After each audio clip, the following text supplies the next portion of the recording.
Namaste. The divine in me recognizes and greets the divine in you. I am Qiyamah Rahman, daughter of Elvina Whipple Vaughn, daughter of Bessie Whipple, daughter of Ella Singletary.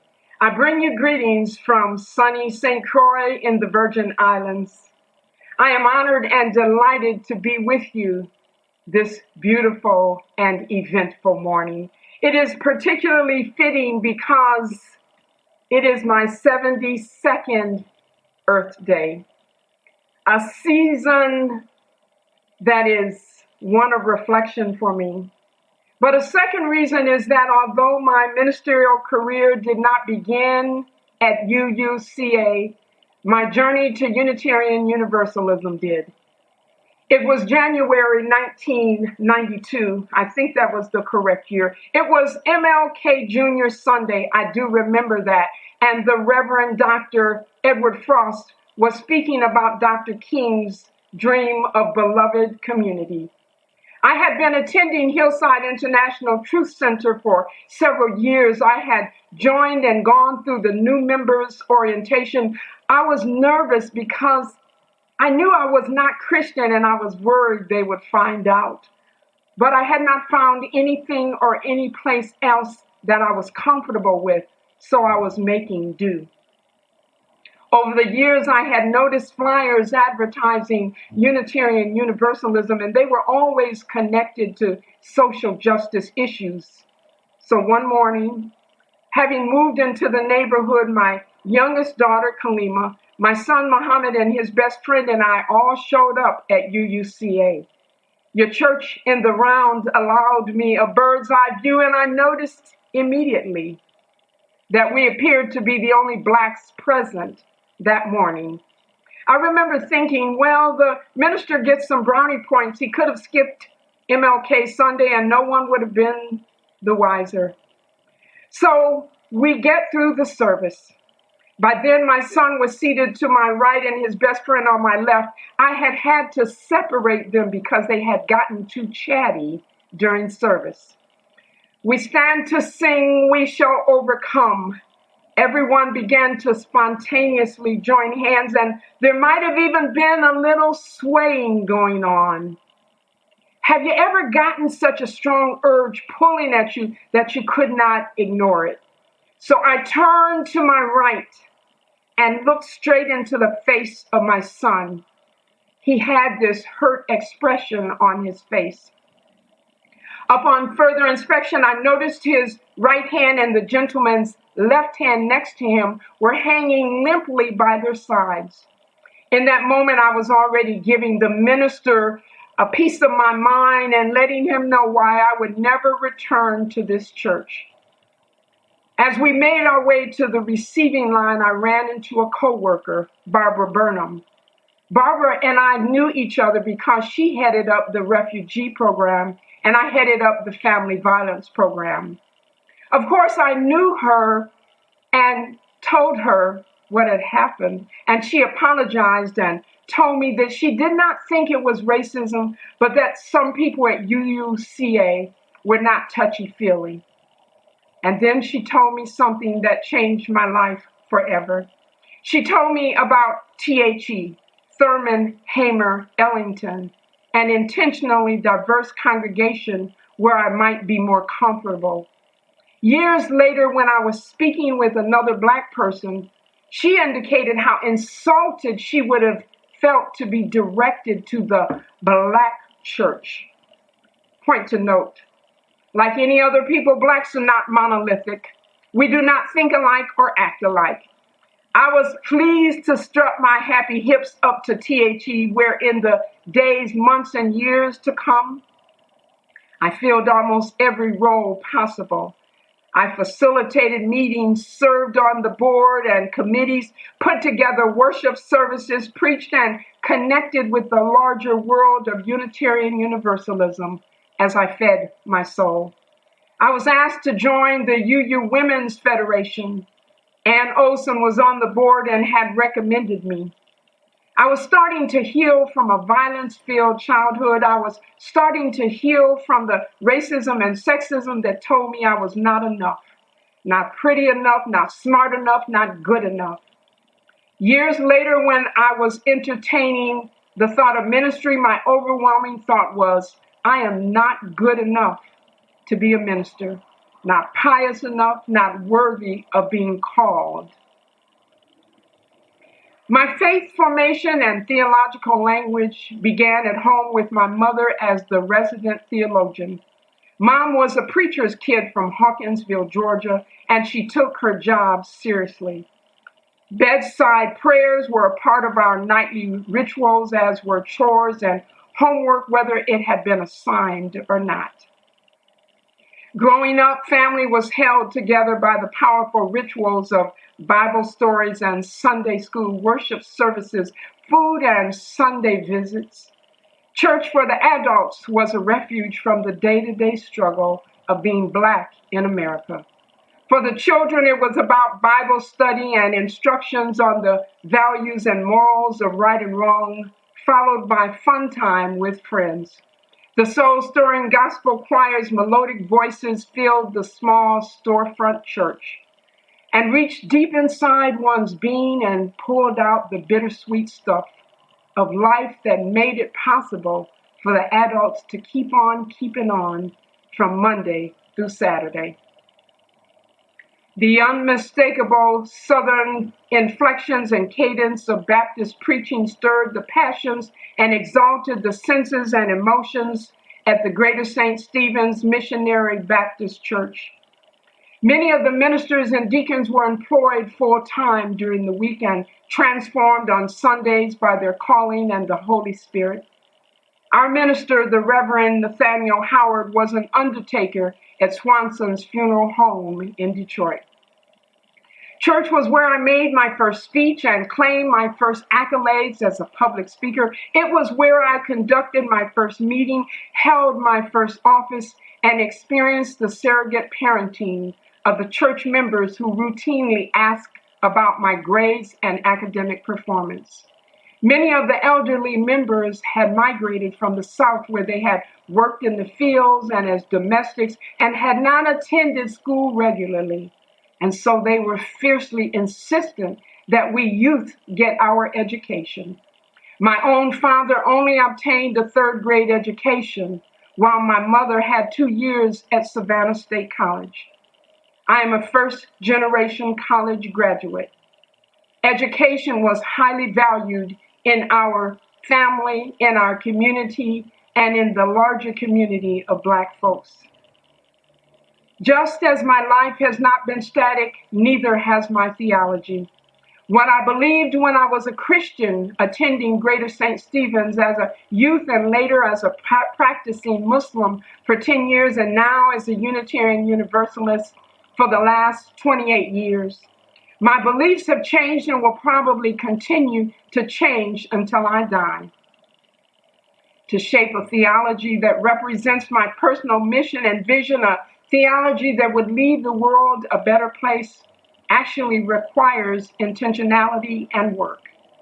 It requires asking more than who am I, and continually asking and listening and living the answers to these questions is as important as the questions themselves. The term theology refers to reason or discourse about God or the study of God. The purpose of theology is to establish, maintain, and celebrate order, meaning, and purpose in human living. Traditionally, every religion's theology has tried to answer certain questions and issues like, what is life? What is death? Who's in charge here? Is there an end, and will it look a certain way? What is good and what is evil? What is knowledge? Are we alone? How do I do this? As Unitarian Universalists, our theology is Unitarian. God is one. And Universalism, all are saved. Beyond that, we are creedless with no dogma, and we do not have a particular point of view, tenet, or opinion regarding our faith or morals. But be very clear, we are a faithful and moral people, despite lacking a recognizable normative theology. From the outside, Unitarian Universalism may appear easy. but it is challenging to forge a theology that reflects you, to not have a sacred text handed to you, and if you accept one, to be able to comprehend why and how it is relevant to one's beliefs and practices in these contemporary times. Building one's own theology is harder than being handed one. As you know, there are multiple theologies within Unitarian Universalism: humanism, naturalism, mysticism, Buddhism, Hinduism, Judaism, paganism, and theism, just to name a few. As a young Black woman growing up in Detroit, the insurrection of the 1960s, my working class background, and my strong Judeo-Christian leanings towards social justice began to shape my solidarity with oppressed peoples and the need for social change. I also assumed metaphysics and activism were incompatible. I did not understand the distinction between organized religion and spirituality. So I dismissed religion, put it on the shelf, and immersed myself in Marxism-Leninism.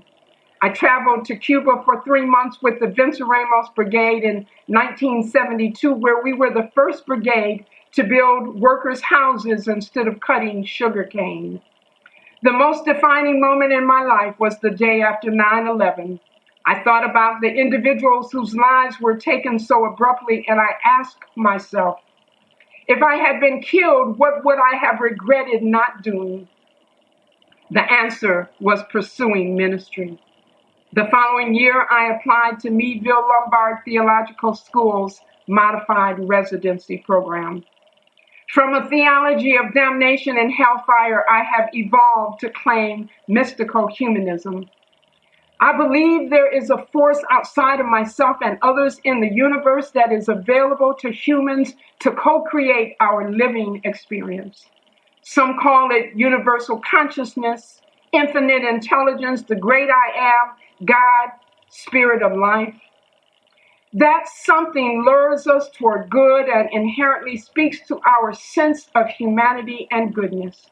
This universal consciousness, this spirit of life is not gender specific and it is not human. It is not a sentient being, that is, it does not have feelings and emotions. It is an energy in the universe that we can tap into based on concrete laws of the universe.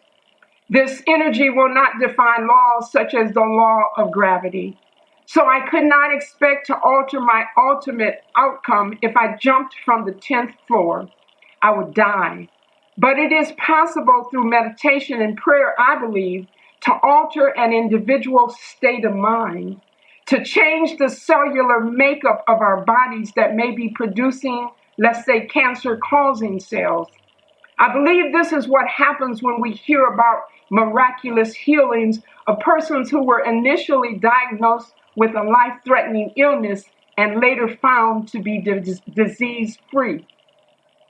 Since everything is made up of energy vibrations, I believe we have the power to heal the body and direct cells through vibrational energy if the injuries do not defy the existing laws of science. In the early 1990s, yours truly walked on glowing coals in the popular firewalk. Meditation and prayer allowed me to experience a reality beyond the comprehension of science and my 5 senses. Approaching the fire and the sight of those glowing coals, I had to know a truth greater than my own limited understanding. Theology is not static or one-dimensional or binary. Unitarian Universalism allowed me to take the best from the faith traditions that I had embraced. Christianity taught me through the example of Jesus about love and compassion and the desire to be of service to others. Islam taught me discipline as a result of praying 5 times a day. It taught me balance. In all things, moderation is key, we were taught. It taught me about spiritual practices like zikr, a practice similar to Catholics' rosary, but using prayer beads while reciting the names of Allah over and over. moving one into a trance and a sense of oneness with that great I am. Most surprising, it gave me the power of women's community. Because of PERTA, the separation of the sexes, I grew to appreciate and love women's spaces. Years later, when I told my sister that I was going into ministry, she asked me, "Who called you?" I said, "We don't do it like that." "No, who called you?" she insisted. She asked me over and over. I began to get a little angry. I tried to explain what I was feeling and why I felt the urge to pursue ministry. You see, she was a fundamentalist. I felt she was bullying me, and she was, and I was getting angry. It was a long time before we spoke again, but in that time I thought a lot about her question, and here is my answer today as I discerned an answer back then. Different names, but the answer is the same. Who called me? The ancestors called me. The battered woman and trafficked child called me. The Trayvon Martins, the Sandra Blands, Breonna Taylor, and George Floyd called me. Every person that has been silenced by violence and whose lives have been unjustly taken. Oppression calls me. I am called to stand with the oppressed by the ancestors. I came to Unitarian Universalism because of the social justice orientation. I have stayed because of the theological diversity that has allowed me to explore and pursue and to discern theologies and who I am as a spiritual being, having a human experience. And now in my 70s, I get to write about and talk about the little bit that I have learned and to gather the stories so that those that come behind me might know that I was here, we were here, Black Unitarian Universalist women, Black Unitarian Universalist clergy women, and that we made a difference in some small way. That is all any of us can do. Try to leave the world a better place than when we came into it. Just as I read Mark Morrison Reed's book, Black Pioneers in a White Denomination, I want Black UU girls and women to read about us and know that we were here and we made a difference. May it be so. Ashe, and blessed be.